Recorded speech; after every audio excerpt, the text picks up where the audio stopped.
3 months had passed since the Vorthak invasion began. The aliens controlled Earth's major cities, but they were starting to understand they had made a terrible mistake. Humans were not behaving like any species they had conquered before. Young Su Nam crouched in the ruins of an electronics factory outside Seoul.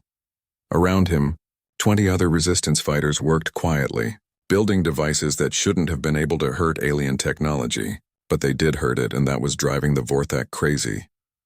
"Pass me that radio," Young Su whispered to Ji-Hai Lim, a former airline pilot who now flew stolen alien patrol craft. "If I'm right about these frequencies, we can turn any human device into a weapon." Ji-Hai handed him the old radio. Young Su had discovered something the aliens never expected. Human electronics naturally produced interference patterns that disrupted Vorthak shield systems. It was like their advanced technology had been built with a giant blind spot, and only humans could see it. "How many more frequency bombs can we make?" asked Taimin Kang, a young hacker who had learned to break into alien computer systems using nothing but a laptop and determination. "As many as we have old electronics," Young Su replied, carefully connecting wires inside the radio. "Every cell phone, every microwave, every car radio can become a weapon. The aliens can't understand how this is possible." Across the city, Dr. Mi-Young Choi was making discoveries of her own. In a hidden laboratory beneath a destroyed hospital, she studied captured Vorthak equipment and biology. What she had learned would change everything. "Commander Lee, you need to see this," she called to Wu Jin, who was planning the next attack. Wu Jin looked at her research data. "What am I looking at, Doctor?" "The aliens aren't just technologically different from us," Mi-Young explained. "They're biologically different in ways that matter. Look at this brain scan of a Vorthak prisoner. See how their neural patterns work? They think in straight lines. They expect enemies to behave in predictable ways. And humans don't? Exactly. We're chaotic, creative, unpredictable. They can't plan for what we might do because we don't even know what we might do until we do it. It's driving them insane." Meanwhile, Hae-Won Song was proving that human chaos could be organized when it needed to be. She had established supply networks throughout the resistance that the aliens couldn't track or destroy. Using everything from bicycle messengers to trained birds, she kept weapons and information flowing to fighters across the planet. "The aliens think in terms of big supply lines and central commands," she explained to a group of new recruits hiding in an abandoned subway tunnel. "We think in terms of small groups that can work alone but support each other. They can't cut off what they can't find." The resistance had learned to strike fast and disappear faster. They hit alien patrols, destroyed equipment, and vanished before reinforcements could arrive. Each attack taught them more about their enemy's weaknesses. Captain Dae-ho Kim led one such attack on an alien communications center in Incheon. 20 humans with frequency bombs and captured alien weapons faced 50 Vorthak soldiers with advanced armor and energy shields. "Remember," Dae-ho told his team as they prepared to attack, "their shields can stop their weapons, but not ours. Their armor can protect them from energy blasts, but not from a chunk of concrete thrown hard enough." The battle was over in minutes. The alien communication center was destroyed, and 18 humans escaped unharmed. The Vorthak couldn't understand how primitive kinetic weapons had penetrated their advanced defenses. But the most important victory wasn't happening on the battlefield. In hidden bases throughout the solar system, humans were preparing for something much bigger than guerrilla warfare. Hae-Won had established colonies in asteroid belts that the aliens ignored. Worthless rocks, the Vorthak called them. They didn't realize that humans could live anywhere, and those worthless rocks contained everything needed to build a fleet. "The aliens expect us to fight for Earth," she reported to So-Min Park during a secret meeting in an underground bunker. "They don't expect us to leave Earth and come back stronger." Young Su had been working with scientists in the asteroid colonies. "We're not just building frequency bombs anymore," he said excitedly. "We're building frequency ships. Entire vessels designed to disrupt alien technology just by existing." The breakthrough had come when Taemin successfully hacked into a Vorthak database. What he found changed everything humans thought they knew about the galaxy. "There aren't just Vorthak out there," he announced to the resistance leadership. "There are 3 major empires. The Vorthak are the warriors, but there are also the Nexari. They're made of energy instead of matter. And the Threks, which are like a giant hive mind of insects." "Are they allied?" Wu Jin asked. "Not exactly. They compete with each other, but they all see humans as nothing important. We're not even on their maps as a real species. Dr. Mi Young looked thoughtful. That might be the biggest mistake they've ever made. The Resistance decided it was time for their first major operation. They called it Operation Wasp Sting. Coordinated attacks across the planet, all happening at the same time, designed to show the aliens that humans were more dangerous than they had ever imagined. Jihai led the air attacks, flying captured alien patrol craft loaded with frequency bombs. The aliens couldn't understand why their own ships were suddenly turning against them. Youngsu's frequency bombs disabled alien shields across dozens of cities. Taemin's hacking turned alien communication systems into weapons against their own forces. HFY's supply networks ensured that every resistance cell had what they needed exactly when they needed it.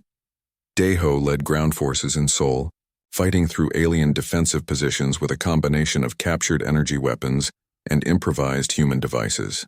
His team moved like ghosts, striking hard and disappearing before the aliens could respond. The operation lasted exactly 6 hours. When it was over, the Vorthak had lost more equipment and soldiers than in any single day since the invasion began. More importantly, they had lost something else: their confidence. War Commander Thek stood in his command center staring at damage reports from across the planet. In 6 hours, the humans had proven that his primitive soft skins were more dangerous than species with advanced technology. "Sir," reported one of his officers, "the humans used our own communication systems to coordinate their attacks. They turned our patrol ships against our ground forces. They disabled our shields with devices made from scrap metal." "How is this possible?" Thek demanded. "We don't know, sir. Our scientists can't explain how human technology interferes with ours. It should be impossible." Thek made a decision that would change the course of the war. "Send a message to the hegemony. Request immediate reinforcements. All available ships, sir, for one primitive planet." "This planet is not primitive," Thek growled. "These humans are something we've never encountered before. They're dangerous in ways we don't understand." In the Resistance hideout, Somin Park received reports of the alien message. "They're calling for help," she told her team.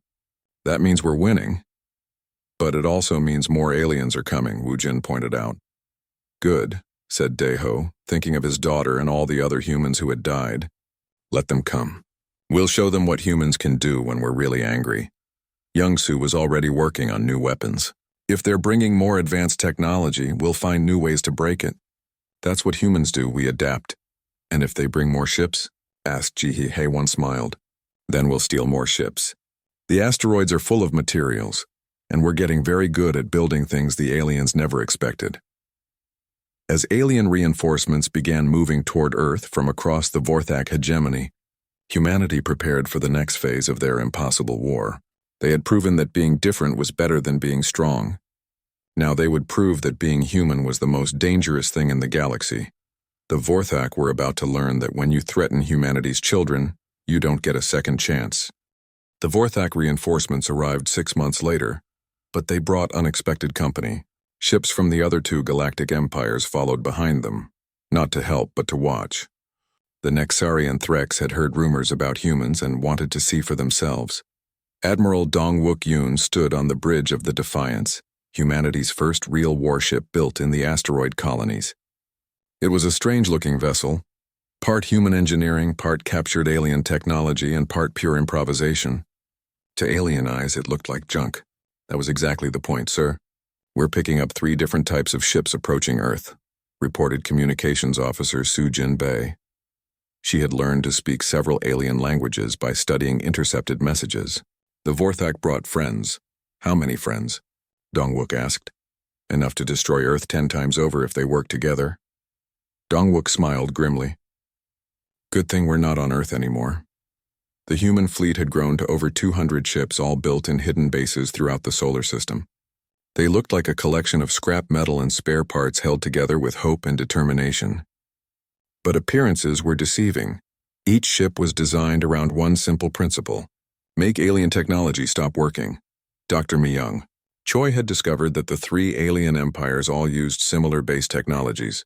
Despite being completely different species, it's like they all learned from the same teacher, she had explained. But humans learned differently. We're the wild card they never expected. Now that wild card was about to be played. The alien fleets met in space near Earth's orbit. War Commander Thek of the Vorthak faced Energy Lord Nexus of the Nexari, and Hive Prime Zizek of the Threx. They were supposed to be enemies, but humans had given them a common concern.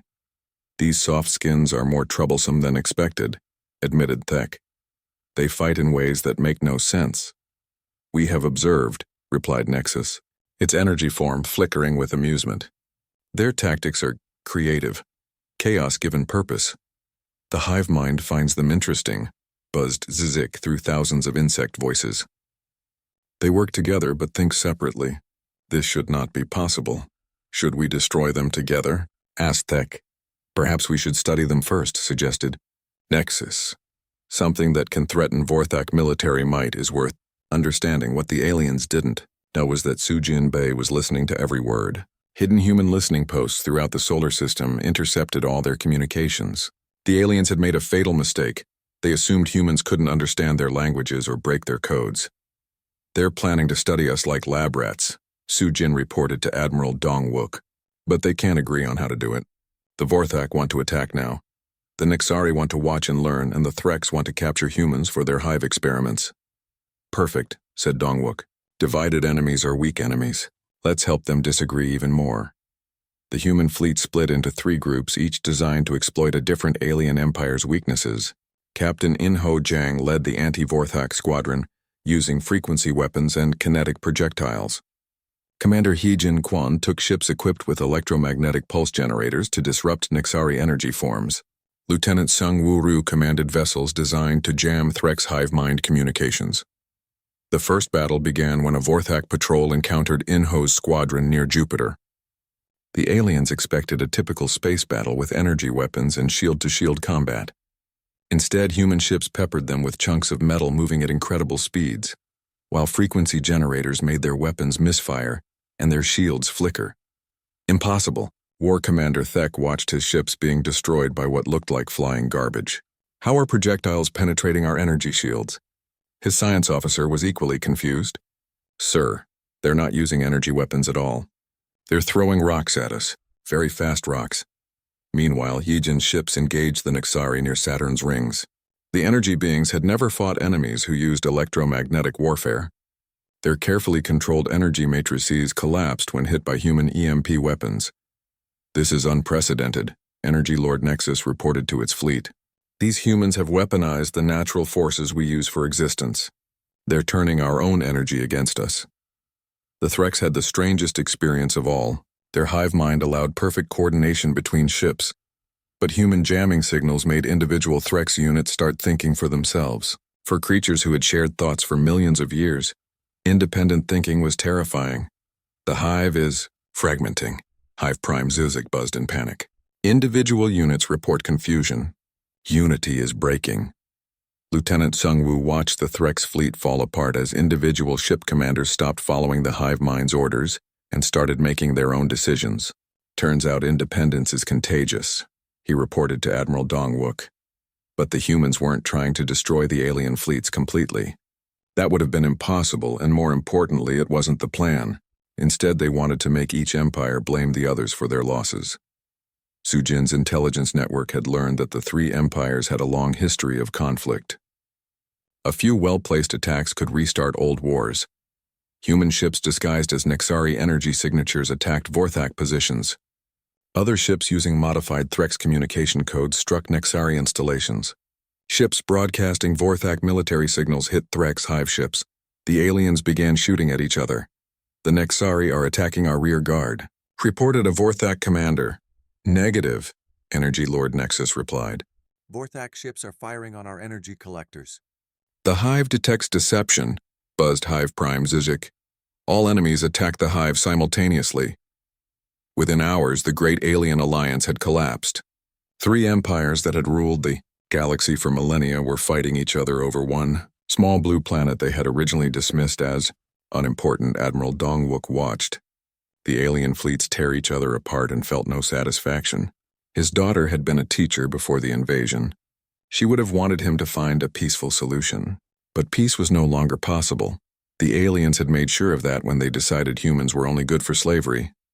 Sir, reported Captain In-Ho, the Vorthak are requesting reinforcements from their home systems. The Nixari are doing the same. The Threx are calling for more hive ships. And us? We're about to have company from across the galaxy. Every species these empires have conquered is watching this battle. Some are sending messages of support. That was unexpected. Dong-wook had assumed humans were alone in their hatred of the galactic empires. But apparently thousands of species had been waiting for someone to prove the empires could be beaten. Kyung-ho Shin, a former diplomat who now handled communications with alien species, brought him the most surprising message of all. Sir, we're receiving surrender offers from Vorthak planets. Entire worlds are asking for human protection rather than imperial rule. They say they'd rather serve humans than the Vorthak hegemony. Why? Because we don't treat our prisoners like slaves. The aliens expected us to be as cruel as they are, but we're not. Word is spreading across the galaxy that humans are different. Dr. Mi Young had been studying reports from across the galaxy. The empires maintain control through fear and overwhelming force, but they're not actually that popular with the species they rule. We might have started something bigger than a war. We might have started a revolution. Young-soo Nam, now chief engineer of the human fleet, had been upgrading captured alien ships with human technology. Every ship we capture becomes twice as dangerous when we modify it. The aliens can't figure out how we're improving their own designs. It's simple, explained Min Seo-yu, a linguistics expert who had learned to think like aliens. They build everything the same way because they think there's only one right way to do things. Humans know there are millions of right ways depending on what you're trying to do. As the three alien empires called for massive reinforcements, humanity prepared for the next phase of their impossible war. They had proven that different was better than strong. They had shown that chaos could beat order. Now they were about to discover that freedom was more powerful than any empire. The galaxy was about to learn that when you threaten humanity's children, you don't just face humans. You face everyone who's ever dreamed of being free. War Commander Thek stared at the reports flooding in from across Vorthak space. Rebellions were starting on dozens of worlds. Subject species were refusing orders. Some were openly declaring loyalty to the human federation that didn't even exist yet. How did this happen? He demanded. His intelligence officer looked exhausted. The humans made us fight each other, sir. While we were distracted, they sent messages to every species in the galaxy. They told everyone that the empires could be beaten. And they believed it? Sir, they saw us lose battles to primitive ships made of scrap metal. If humans can hurt us, maybe they can too. Thek realized the truth too late. The humans hadn't just started a war. They had started a revolution that would spread across every star in the galaxy. And there was no way to stop it now. The three galactic empires had finally learned to fear humans, and fear made them do something they had never done before: work together properly. The Vorthak Nexari and Threx formed a real alliance, not the shaky cooperation they had shown before, but a true partnership aimed at one goal: completely destroying humanity before the rebellion spread any further. Sujin Bai crouched in the ruins of what had been a Vorthak communication station on Europa. Her intelligence team had just intercepted the most terrifying message of the war. She activated her emergency transmitter to Admiral Dong-wook's flagship. "Sir, you need to hear this," she whispered. "The empires just signed something called the Human Extinction Pact. They're pooling all their resources. Every ship, every weapon, every soldier. They want to wipe us out completely and then destroy Earth so nothing remains." Dong-wook felt ice in his veins. "How long do we have?" 3 months, maybe 4. They're gathering the largest fleet in galactic history. Thousands of ships from each empire. Sir, there's something else. They plan to sterilize every planet where humans have been, just to make sure our disease doesn't spread to other species. In the hidden command center built inside an asteroid, humanity's leaders faced the truth. They had succeeded too well. The empires now saw them as an existential threat that had to be removed from the universe. "We can't win a straight fight," admitted General Jae-sung Park, who commanded human ground forces. "Even if we had 100 times more ships, their combined fleet could crush us." "Then we don't fight straight," said Captain In Ho-jang. "We've been fighting dirty since this war started. Time to get dirtier." Dr. Mi-young Choi had been studying intelligence reports about the three empires. "I think I know their weakness. They're cooperating now because they're scared. But they don't actually trust each other. Thousands of years of competition don't disappear overnight." "What do you mean?" asked So-min Park, who had become the unofficial leader of free humanity. "Each empire has secrets they don't want the others to know. The Vorthak are hiding how much they've lost to rebellions. The Nexari are covering up energy shortages in their home systems. The Threks are dealing with hive mind fragmentation that they won't admit to their allies. Hyejin Quan, now head of human intelligence operations, smiled dangerously. Secrets are weaknesses. And we're very good at finding weaknesses. The plan they developed was the most ambitious operation in human history. They called it Operation Chaos Theory, and it required splitting their forces across the galaxy, while the largest enemy fleet ever assembled was hunting them. Captain Inho would lead a strike team to the Vorthak homeworld, not to conquer it, but to steal something that would embarrass the Vorthak in front of their allies. Intelligence suggested the Vorthak had been secretly negotiating surrender terms with some rebel planets, something that would horrify their warrior culture allies. Meanwhile, Hyejin would infiltrate the Nexari energy harvesting systems near the galactic core. The Nexari claimed to be beings of pure energy, but human scientists suspected they were actually parasites feeding off other species' life force. Proof of this would shatter their alliance with the more honorable Threks. The most dangerous mission went to Communications Officer Seungwoo Ryu, who had become an expert in Threk psychology. He would attempt to capture a Threk's hive ship and broadcast its collective memories to the other empires. If humans were right about hive mind vulnerability to independence, the results could break the Threk's contribution to the alliance. "This is insane," Admiral Dongwook told them. "We're talking about 3 simultaneous, deep strikes into the heart of enemy territory while their main fleet is looking for us." "Insane is what we do best," replied Inho. "The aliens still don't understand that humans are at their most dangerous when things seem impossible." Young Sunam had been working on new technology for the mission. "I've figured out how to make our ships completely invisible to their sensors," he announced. "It's not stealth technology, it's the opposite. Our ships will look so much like space junk that their computers will automatically ignore them." "How?" "We cover them with actual space junk and make them drift like debris. The alien scanners are programmed to filter out anything that looks like natural space objects. We'll be hiding in plain sight." The 3 strike teams launched simultaneously, each heading for a different part of the galaxy. They traveled in ships that looked like asteroids, comets, and floating wreckage. To alien sensors, they appeared to be nothing more than the normal debris that floated between stars. Inho's team reached the Vorthak homeworld first. The planet was a fortress covered in military installations, but it also had a secret, a communication center where the Vorthak military was secretly negotiating with rebel worlds, offering them better treatment in exchange for staying loyal. If the Nexarian Threks knew the mighty Vorthak were making deals instead of crushing rebellions, it would destroy their reputation, Inho explained to his team as they prepared to land. They disguised themselves as Vorthak soldiers, using captured armor and biomasks that Mi-young's team had developed. The plan was simple. Walk into the communication center, download all the secret negotiations, and broadcast them to the entire Galactic Alliance. Meanwhile, Hyejin's team approached the Nexari energy collection stations. These massive installations sucked power from entire star systems, supposedly to feed the Nexari's energy-based bodies. But human analysis suggested something much darker. "Look at these energy patterns," she told her team as they studied the stations. "The Nexari aren't just collecting stellar energy. They're draining life force from billions of creatures on the planets below. They're literally vampires on a galactic scale." Her mission was to get close enough to record this process and broadcast the evidence. If successful, it would prove that the noble Nexari were actually predators feeding on other species. Seungwoo's mission was the most dangerous. The Threk's hive mind ships were living creatures as much as vehicles, and approaching one meant risking exposure to their collective consciousness. But he had a secret weapon: human independence. "The Threk's hive mind has never encountered a truly independent mind," he explained to his team. "When I connect to their systems, my individual thoughts might act like a virus in their collective consciousness." All 3 missions launched their attacks simultaneously. Inho's team stormed the Vorthak Communication Center, fighting through guards while downloading terabytes of secret diplomatic files.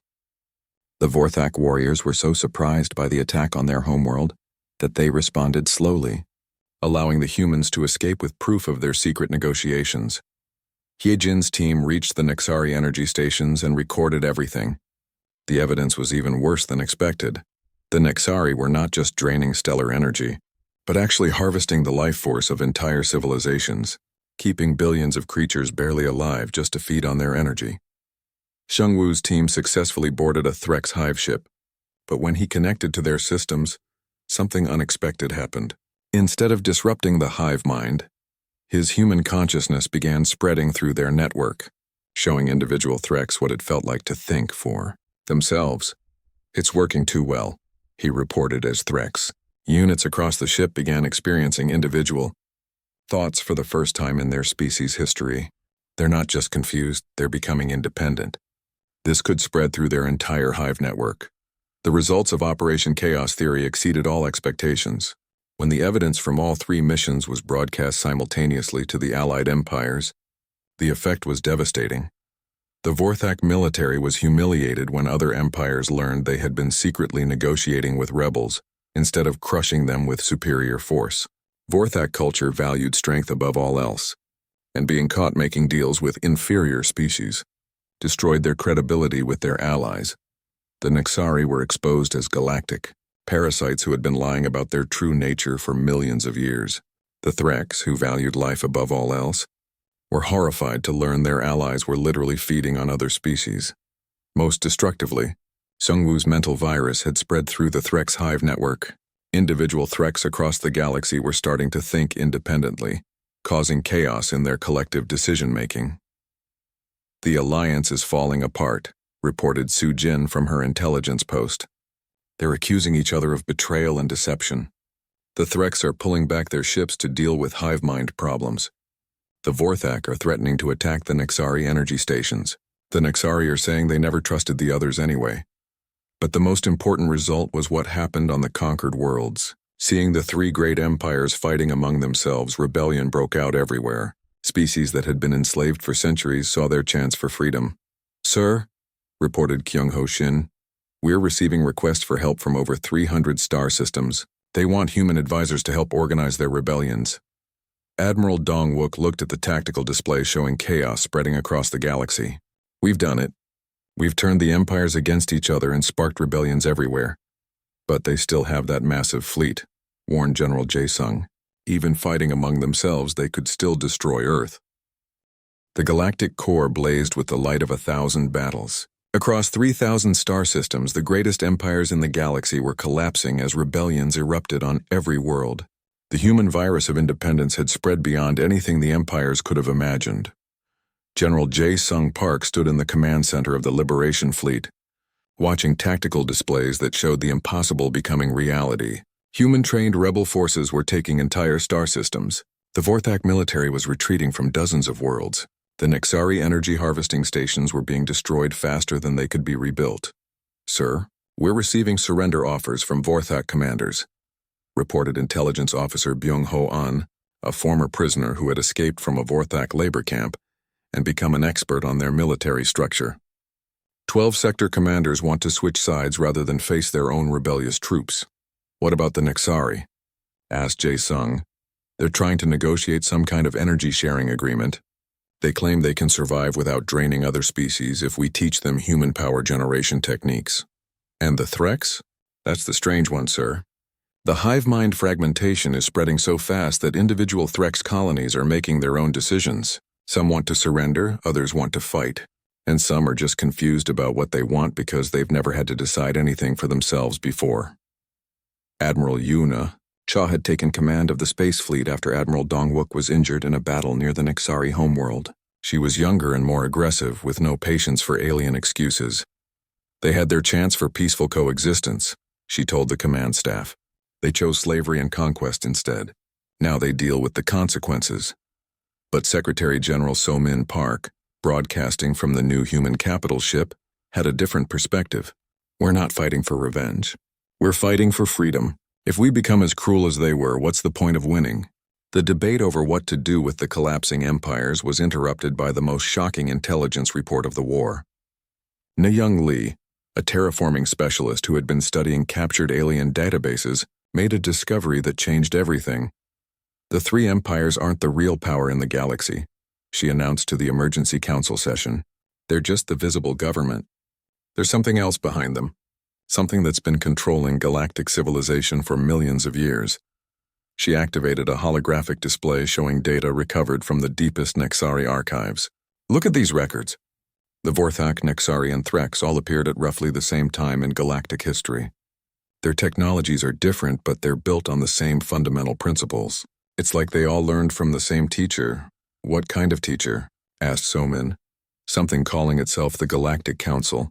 According to these records, it's a group of beings that claim to be the original intelligent species in the galaxy. They supposedly guide younger species toward proper development and galactic stability. Admiral Yuna studied the data. You're saying the empires are puppets? Not exactly puppets, but they're following a plan that isn't theirs. Look at this. Nayung highlighted specific sections of the alien records. Every few thousand years, the Council allows rebellions to succeed, lets empires fall, then guides new empires to rise and maintain the same basic system. They've been doing this for millions of years. The implications were staggering. If Nayung was right, humanity hadn't just been fighting 3 alien empires, they had been fighting a system designed to prevent exactly the kind of galactic freedom they were trying to create. Where is this Galactic Council? Demanded Jae Sung. That's the problem. According to these records, they exist in a hidden location called the Nexus. It's not on any star charts. The only references suggest it's some kind of artificial structure at the exact center of the galaxy. Young Soo Nam, now Chief Technology Officer of the human fleet, had been analyzing the alien records from an engineering perspective. If this council has been controlling galactic development for millions of years, they must have technology far beyond anything we've encountered. The Empire's weapons might be toys compared to what the Council has. Then we need to be smarter, not stronger, said He Jin Kwan. We've beaten everything else through intelligence and determination. This won't be different. Captain In-Ho Jang had been leading deep reconnaissance missions into the galactic core. I might know where this nexus is located. My scouts have been tracking strange energy readings near the central black hole. There's something artificial there, something that doesn't show up on normal sensors. Min Seo-yu, who had become humanity's expert on alien psychology, made a disturbing observation. If this council has been managing galactic civilization for millions of years, they probably see themselves as gardeners, and us as weeds. They won't negotiate or compromise. They'll try to pull us up by the roots. The human leadership faced an impossible decision. The 3 empires were collapsing, rebellions were spreading across the galaxy, and freedom seemed within reach. But if the Galactic Council was real, all their victories might be temporary. The Council could simply wait for humanity to exhaust itself, then restart the cycle with new empires. We can't stop now, declared Somin. If there's a shadow government behind the empires, we need to expose it and end it. Otherwise, our children will face the same fight all over again. Admiral Yuna began planning the most dangerous mission in human history, a direct assault on the galactic core to find and confront the mysterious Galactic Council. But first, they had to finish what they started with the empires. The Vorthak were making a last stand on their fortress worlds. The Nexari were trying to rebuild their energy networks in hidden star systems. The scattered Threx colonies were either surrendering or fighting with desperate independence. Jae Sung led the ground campaign against the Vorthak fortress worlds. These battles were different from earlier fighting. The Vorthak were no longer confident conquerors, but desperate defenders fighting for their species' survival. They're actually fighting better now, he reported after capturing a major Vorthak stronghold. Fear makes them more dangerous, not less, but it also makes them make mistakes. The breakthrough came when human forces captured the Vorthak supreme war leader. Under interrogation, he revealed something that changed the entire war. You think you have won, Softskins, he said with bitter laughter, but you have only played into the Council's plans. They wanted the empires to fall. They wanted chaos to spread across the galaxy. They will use the disorder you have created to justify implementing final measures. What final measures? Demanded the interrogator. Total control. No more independent species. No more rebellions. No more chaos. The Council will unite the galaxy under direct rule, and they will use your human rebellion as proof that freedom leads only to destruction. The revelation hit human leadership like a physical blow. They had been manipulated from the beginning. The Galactic Council hadn't just allowed their rebellion to succeed, they had encouraged it, knowing it would create the chaos needed to justify absolute control. Sir, reported Communications Officer Taemin Kang, We're detecting massive energy buildups throughout the galactic core. Something huge is powering up near the central black hole. InHo's reconnaissance teams confirmed the worst fears. The Nexus was real, and it was activating weapon systems that dwarfed anything the Empires had ever built. It's not just a space station, he reported. It's a megastructure built around the black hole itself, using its energy to power weapons that could sterilize entire galactic sectors. Young-Su studied the energy readings. If they fire those weapons, they could destroy every inhabited world in the galaxy. They're not planning to rule anymore. They're planning to start over with a clean slate. The final phase of humanity's impossible war was about to begin. They had defeated the three greatest empires in galactic history, liberated thousands of worlds, and sparked a rebellion that spread across countless star systems. But all of that might mean nothing if they couldn't stop the true masters of the galaxy from implementing their final solution. How long before their weapons are fully charged? Asked So-min. Based on these energy curves, maybe 6 months, estimated Young-Su. After that, they can destroy any planet in the galaxy with a single shot. Admiral Yuna looked at her fleet commanders. The human-led liberation forces now included ships from hundreds of species, but even their combined might seemed insignificant compared to weapons powered by a black hole. We've come this far by being smarter than our enemies, she said. The Council thinks they've been playing us, but they've made the same mistake as everyone else. They've underestimated what humans will do when their backs are against the wall. Captain Dae-ho Kim, now an old man but still fighting, spoke from his hospital bed where he was recovering from wounds received in the last battle. My daughter died because aliens thought humans were weak. I've spent this entire war proving them wrong. I'm not stopping now because the aliens got bigger. As the Liberation Fleet prepared for humanity's final battle, intelligence reports revealed the scope of their challenge. The Nexus wasn't just protected by advanced weapons. It was defended by the architects. Captain Dae-ho Kim stared at the massive ship that had just appeared near Earth. It was 3 times bigger than anything humans had ever built. The dark metal hull looked like it could cut through space itself. Strange symbols glowed along its sides in red light. "Sir, they're sending a message," said his communications officer. The bridge of the New Horizon fell silent. Everyone knew this was the moment that would change everything. The screen flickered. A face appeared that made several crew members step back. It looked like a giant lizard walking on 2 legs. Its yellow eyes were cold and cruel. Sharp teeth showed when it spoke. "Primitive creatures of the 3rd planet," the alien said. Its voice was deep and harsh. "I am War Commander Thek of the Vorthak hegemony. Your species has been judged weak and suitable only for labor. You will surrender immediately." Dae-ho felt his hands shake, but he kept his voice steady. "This is Captain Kim of the United Earth Forces. We don't know who you are, but Earth is not for sale." The alien's laugh sounded like rocks grinding together. "You mistake this for a negotiation, Softskin. Look at your orbital stations." The screen changed to show Earth space stations. Bright lights flashed from the alien ship. In seconds, 3 stations exploded into fire and metal. Dae-ho watched in horror as hundreds of people died. "Your leaders have 1 day to surrender," Thek said. "If they refuse, we will turn your cities to ash. Your children will serve our empire, or they will die with you." The screen went black. The bridge was quiet except for the hum of computers. Dae-ho thought about his daughter Minna, who worked on one of those stations. He tried calling her, but got no answer. Back on Earth, Secretary General So-min Park stood in the emergency meeting room deep under Seoul. World leaders filled the screens around her. Everyone was shouting at once, "We have to surrender," said the European representative. "You saw what they did to our stations. They can destroy us all." "Never," So-min said firmly. "If we bow to them now, we'll be slaves forever. Humans don't give up that easily." "But what can we do?" asked another leader. "Our weapons are useless against them. They have technology we can't even understand." Commander Woo Jin Lee stepped forward. He had been quiet during the meeting, but now his eyes were sharp. "We do what humans have always done when facing a stronger enemy. We get smart, we get tough, and we find their weakness." "What weakness?" someone demanded.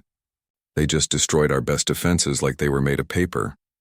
Dr. Mi-young Choi, the xenobiologist, cleared her throat.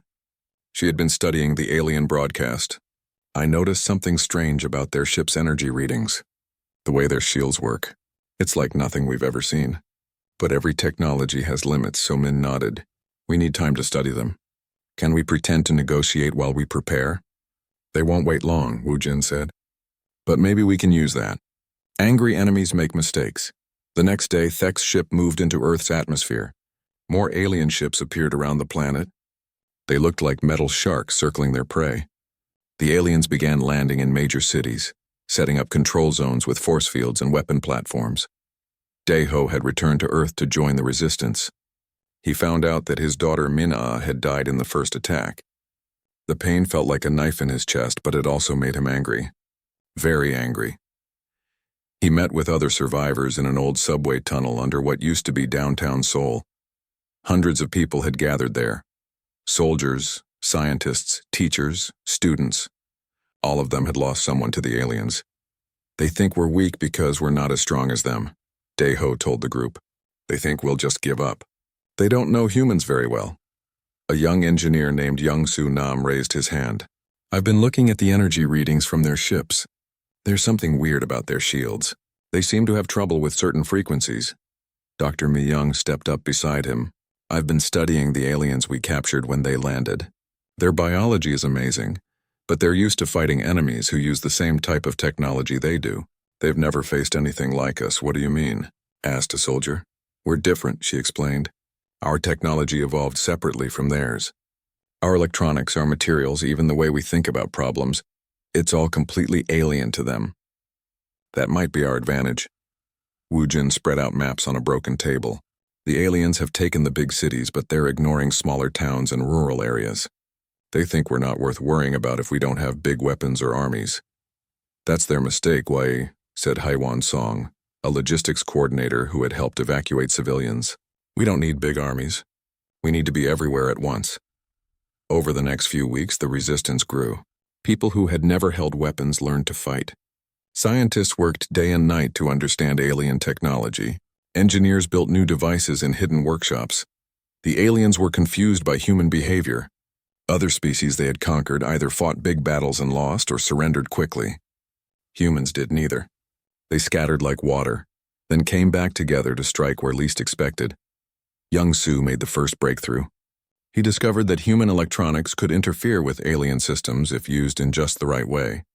It was like their advanced technology had a blind spot that only humans could see.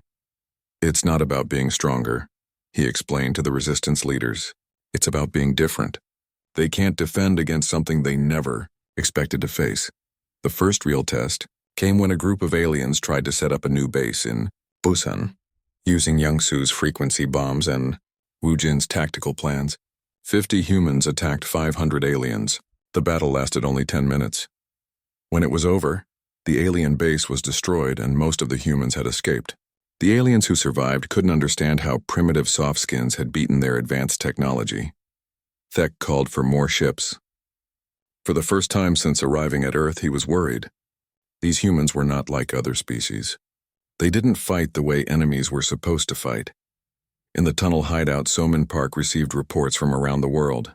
Similar attacks were happening everywhere. Humans were learning to fight back and they were winning small victories. This is just the beginning, she told her team. The aliens think they know what humans are capable of. They're about to learn how wrong they are. Outside, alien ships patrolled the skies, but in the shadows below, humanity was preparing for war. Not the kind of war the aliens expected, but the kind humans had always been best at. The kind where being clever mattered more than being strong. The Vorthak hegemony had conquered 100 worlds, but they had never faced anything like Earth. They were about to discover that humans had something their technology couldn't measure: the absolute refusal to give up.